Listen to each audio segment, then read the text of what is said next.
is going on, all my haunted followers? Obviously, the name of the title of the video is, what do I do if my house is haunted? And I was going to answer this question in the Q&A, but I kind of want to make an entire video out of it, and I hope that this kind of answers your question. Again, I am not an expert in this. I only know what I know out of my years of doing this, and hopefully some of this information will be helpful. If it's not, then you can go talk to Zach Baggins. All joking aside, obviously when somebody's house is haunted, or home, whatever you want to have, for instance, you move into a new house, it's beautiful, you're happy, and then you have this paranormal stuff that's happening, paranormal events starts going on, things start flying, things start moving around, and you're devastated. That is your home. To you, that's your home, but in reality, you don't know what the history of it is. First and foremost, and I always want to say this, before you move into a home, especially an older home, even a newer home, do a little bit of research on the area. Do some research on the house itself.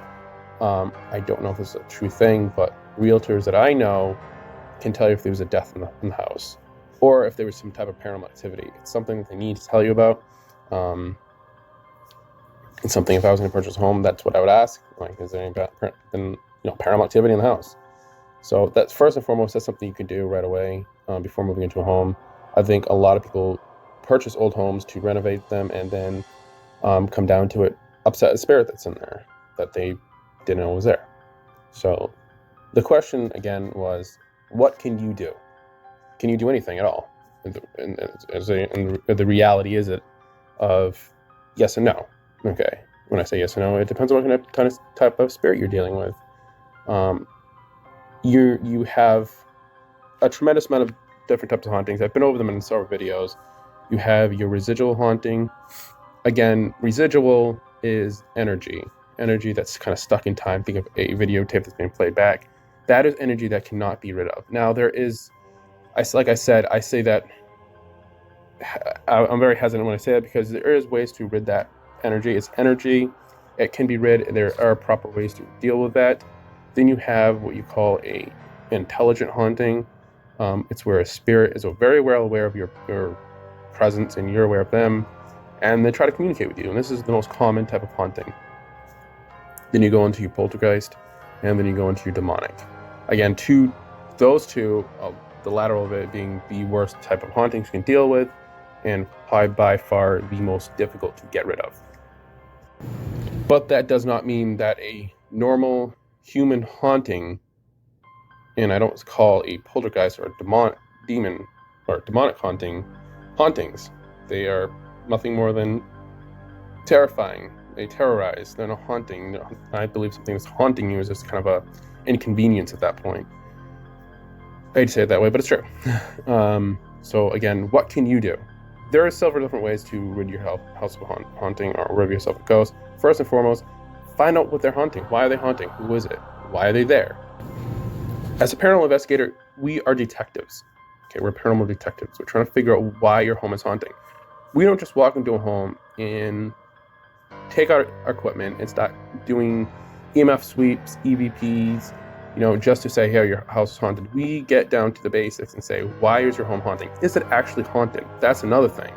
Is your home actually haunting? Or is what you're experiencing paranormal activity? Is what you think is paranormal activity? High levels of EMF can cause hallucinations and sensations and different things like that. So you have to figure that out.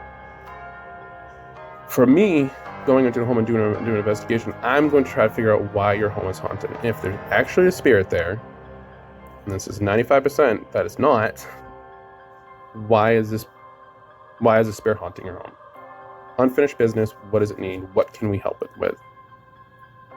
And I like to use different types of things. I like to use white sage. White sage is very well known for the Native Americans to keep calming, and it calms the energies. And again, I believe spirits are made of energy, and that's what calms them. And you're gonna see after using this white sage, the energy kind of diminish a little bit. Sometimes it comes back, but to keep track here, guys, I would suggest communicating with a spirit, and do not by all means use a Ouija board. Get a voice recorder, ask that spirit, who are you, what do you want, and hopefully you get an EVP saying, I I'm lonely. I don't know. Get down to why this. But before that, do some research on the home. See who the original owner was. What kind of person was this? Before you're doing any of these, don't just jump into it. Figure out who owned the home. Do some research of the grounds themselves. You don't know what type of spirit you're dealing with. You don't want to say, get out of my house. This is my home, get out of it. You're just going to aggravate that spirit. You're going to draw negative attention to yourself. So do some history on the house. And again, find out who owned the house originally. 9 times out of 10, you can figure out who this person was, what type of person he was before he passed. Him, she, whatever. And that's what their first step should be. Okay. Now there's also doing the white sage and asking the spirit to leave. There's always that possibility in saying, helping that spirit along, using white sage and moving that spirit onto the next plane of existence. Now, a question about different spirits. Obviously, different spirits are far more difficult to remove. And I'm not going to get into, I'm not getting into the poltergeist. I'm not going to get into a demonic haunting. Those are 2 different types of hauntings that, unfortunately, if you're dealing with, you need to seek help as soon as possible. And that'll be from a paranormal team and have them communicate with you. We're talking about a normal human haunting here. And because it can be the easiest thing to do, and it can be the most difficult. Not everybody wants to move on. What if that person was bad in life and they fear moving on because they fear retribution, or the fear of what's going to happen to them in the afterlife? Are they going to go to heaven, hell, or whatever? But it's your job to let them know, hey, it's okay to move on. Children's spirits, it's maybe as simple as saying, hey, find the light. Your mom and dad are waiting for you, kind of thing. It's not easy. It's not an easy thing to do. It's really not. It's not for me. So when I deal with a haunting, we'll go in, we'll do the investigation, and we try to disprove, debunk everything you're telling me. And 95% of the time, it comes out that this house is not haunted. You just think it's haunted. Maybe you have high levels of EMF. There's different things going on the property. You're dealing with something else. You might be hearing weird sound. The house is settling. It happens. Okay, it's really rare to have a haunting, and I think people don't realize that, because you'd have a tremendous amount of stories of people being haunted, and there's only a small amount of people who actually experience hauntings, because a lot of the time it's nothing. But I think a lot of people also fear a haunting, and then they automatically assume their house is haunted and they move out without actually dealing with it. This is your home. That's what you need to do. You realize that this is your home now. You paid whatever you paid for this home. You put hundreds, thousands of dollars into renovations into an old home that you bought. It's your home. You shouldn't be pushed out because of a spirit. Tread lightly, obviously, but it's your home. Take control. That's what I have to say. Take control of your home. So when I go into a home, like I was saying, when I go into a home, let's say I prove the house is haunted. I say your house is haunted. We believe your house is haunted by a male spirit.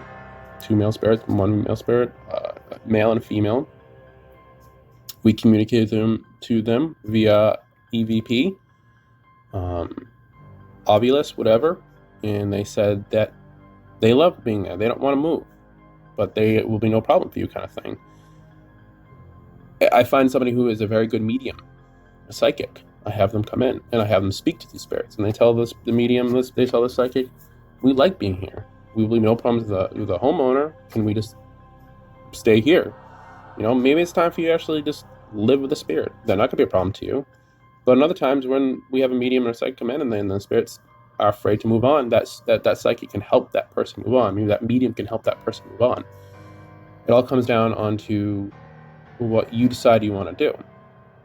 I'm not saying that it's going to work, but I'm saying you have a lot of options out there where you can move these spirits out. But the last thing I think people should do is give up and move out of their own home, because that's your home and you need to take control of that. So it's all on you as to what method you believe is going to work. We've went over white sage. We've been over asking the spirit to leave. We've talked about psychic mediums. Another thing I've heard works is cleansing and blessing the house. Again, that could be used with white sage, or you could use holy water, creating a positive atmosphere, and maybe helping that spirit find the light. It's all on you, really. It's all on you what you think is going to work. At the end of the day, you cannot force a human spirit to move on. If they're not ready to move on, that is not on you. I know when I say take control of your home, and that's what you should do. You give the spirit an ultimatum. You tell that spirit, I will allow you to stay, but you don't do this, this, and this. You remain quiet, and that tends to work. The spirit says, okay, I don't have to move on yet. I can still stay in this physical realm and not have to move on just yet. And that works. So a little recap here, guys. Before you purchase a home, do some research for the house. Do some research for the property. Go to a local historian. Go to the library. Just do some research for the location. Just because you're purchasing an old home doesn't necessarily mean your house is going to be haunted. Energies come and go through those locations. Doesn't necessarily mean it's going to be haunted. But just remember, there's a lot of people who've been through that home, especially if a house was built in the 1800s or in the early 1900s. Of course, there's going to be tons of people who've been through that home. People have died, and maybe they just want to move on. But to closing sentence here, do the research of the house. Again, do the research of the property. Do the research of the area that it's been. There's a whole bunch of websites out there, especially ghost hunting websites and Shadowlands and whatever have you, that you can find these haunted locations, and maybe even the house might come up. But hope you guys enjoyed. I hope that answered your question. I really do. Happy huntings.